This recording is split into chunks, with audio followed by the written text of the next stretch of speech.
Ikalawang aklat, ikasyam na kabanata, Salaysay 20. Mga salitang winika ng Diyos sa pamamagitan ni Esdras na nagsaad ng ibinigay mo sa kanila ang iyong mabuting espiritu upang sila'y turuan. Hindi mo inalis sa kanilang bibig ang iyong tinig at binigyan mo sila ng tubig upang mapawi ang kanilang pagkauhaw.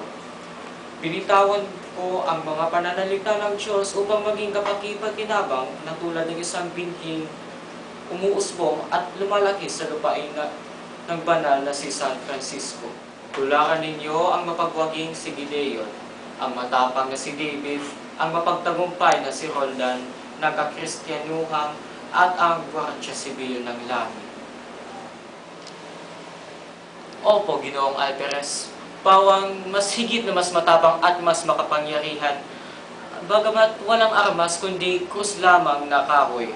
Natatalo nila ang mga kampo ng kadiliman ni Lucifer. Ang mga himalang likhang ito ay tulad din ng pagkilala kay Diego de Alcala.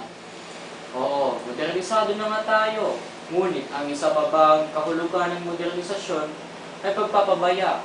Pagpapabaya sa ating mga hihingi siya.